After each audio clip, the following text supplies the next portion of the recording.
هقولك على حاجات ما تعمليهاش مع البيبي لو انت لسه مامي جديده. اول حاجه، مش كل مره بتغيري فيها الدايبر تحطي الدايبر كريم، لانك انت كده بتقتلي البكتيريا النافعه اللي موجوده في المنطقه دي. ومش حلو انك انت كل مره تحطي في دايبر كريم. انا عايزه اقول لكم كنت بستخدم كريمات كتيره جدا جدا، مع كل مره كنت بحط وما كانش بحس ان في فايده في الموضوع. فلما بطلت ان انا احط مع كل مره لقيت انه مفيش فرق، يعني ما بيحصلش حاجه، ان الدنيا بتكون تمام، لاني اصلا دايما بغير له على طول، يعني مش بسيب الحفاضه يعني وقت طويل، فبغير له دايما ودايما، يعني بغسل المنطقه بالميه، فبتكون الدنيا نظيفه كده وحلوه وما بيحصلش اي التهاب غير كل فين وفين. ولما بيحصل التهاب بقى بحط ساعتها الكريم. عايزه اقول لك احسن حاجه انا استخدمتها لمنطقه الحفاض هي زيت الزيتون، بجد اجمل حاجه ممكن هتستخدميها. يعني انا استخدمت كريمات يعني كتيره جدا، انواع كتيره، كان احسن حاجه لقيتها هي زيت الزيتون بجد. يعني كان بيودي الالتهاب بسرعه، وكان بيعمل طبقه حمايه كويسه يعني، وكمان سعره كويس مقارنه باي كريم تاني،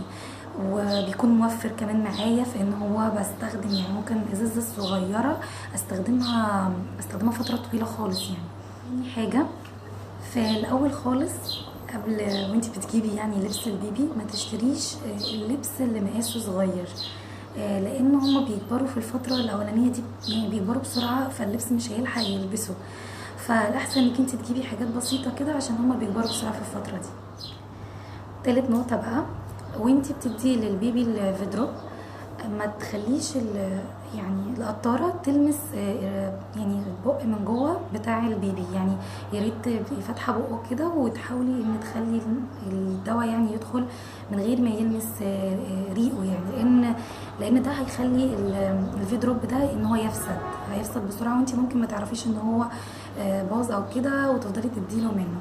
فالاحسن انك انت تديله من بعيد كده، والاحسن برضو ما تحطيش القطاره في الازازه، يعني خليها بره، هي بيبقى ليها زي غطا كده بتاع، خليها فيها، يعني كل ما تديله حطيها فيها تاني، وتقفلي الازازه عادي بالغطا بتاعها. طبعا ده الفيدروب او اي حاجه بقطاره، يعني مثلا زي الحديد مثلا، برضو الاحسن انك انت ما تخليهوش يلمس بق. رابع حاجه، يا ريت ما تعوديش البيبي على الهز لما يجي ينام، لان ده انت هتعاني منه كتير جدا، لان انا ما شاء الله عليا كنت معوداه ولحد الان يعني ان هو لازم يتهز لما يجي ينام.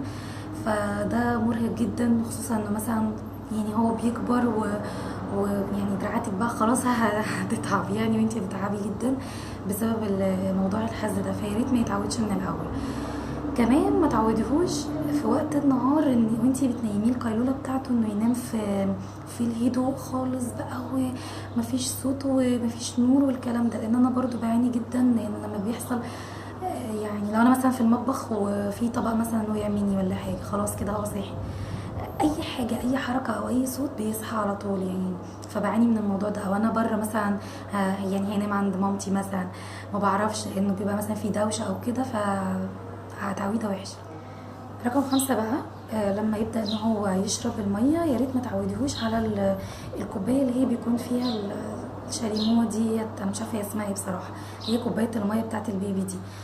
ده من رايي الشخصي، يعني انا شايفه ان الاحسن نتعود من الاول على الكوبايه. طبعا هو في الاول يعني بعد الشر عن اي حد يعني، او ممكن تلاقيه بيشرب شويه او كده، فانت تحاولي بالراحه خالص، تكوني بتشربيه بالراحه خالص من الكوبايه. هيتعود بقى بعد كده ان هو يشرب من الكوبايه احسن بكتير، عشان هو بعد كده لما يكبر هيكون بيشرب من الكوبايه عادي يعني زينا. بس فانا من رايي انك تتعودي احسن على كوبايه الميه العاديه. طيب رقم 6 برضو من رأيي انك ما تجيبيش العاب كتير، لانه مش هيبص على الالعاب، هيكون عايز اكتر من يكتشف الحاجات الموجودة في البيت، الحلل بقى، الطاسات، المعالق، الحاجات دي هو هيهتم بيها اكتر عن الالعاب بصراحة. رقم 7، بصوا يعني انا ده برضو من رأيي الشخصي، انه موضوع التلفزيون، يعني طبعا كل الدكاترة بتقول نمنع التلفزيون نهائي، وطبعا ده الصح والاحسن للغة بتاعته والتواصل وكل الكلام ده، انا عارفة كل الكلام ده، وانه الاحسن طبعا انك تمنعي نهائي.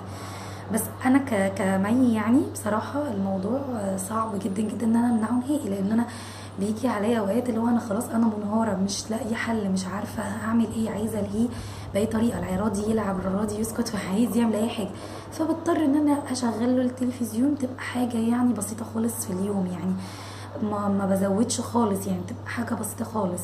فيا ريت لو هتشغلي تلفزيون تبقى حاجه بسيطه خالص في اليوم، ويا ريت بقى لو هتمنعي مثلا يومين وتشغلي اليوم التالت وهكذا، يعني قدر الامكان تقللي التلفزيون. طبعا اللي بعد كده رقم 8، ما دام انت هترضعي طبيعي من البدايه وخلاص انت يعني هو ده اللي انت هتعمليه، بلاش بقى ببرونات خالص. يعني مثلا ما تقوليش بقى ده انا هشفط لبن وهديله ببرونه والكلام ده، ده برضو رايي الشخصي. ليه؟ لانك انت هتديله الببرونه في، انا بتكلم في البدايه خالص وهو لسه بيبي مولود، يعني لسه مولود، ما تديلوش الببرونه لان هو يعني يحصل عنده التباس، يعني يرفض ان هو يرضع طبيعي ويبقى عايز ياخد دايما الببرونه. فالاحسن ان في البدايه تعودي الاول على يعني الرضاعه كويس، وبعدين بقى يعني عايزه تديله بقى ببرونه براحتك، يعني اللي انت حابه، بس يكون خلاص اتعود على الرضاعه.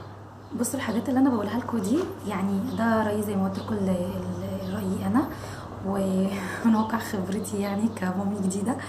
فلو في اي حاجه ممكن تقولوا لي في الكومنتات، اي تعليق او كده او اي حاجه نزودها. وانا عايزه اقول لكم انا هعمل لكم اصلا جزء تاني، مش عايزه اطول في الفيديو ده وابقى رغايه، يعني انا يعني مجهزه لكم حاجات تانية بس مش عايزه اطول في الفيديو. فكفايه في الفيديو ده النقط دي، اتمنى تكونوا استفدتوا منها. وقولوا لي رايكم بقى في الكومنتات، ولو اول مره تشوفوني بعمل سبسكرايب وفعلوا الجرس عشان يوصل لكم دايما كل فيديوهاتي. مع السلامه.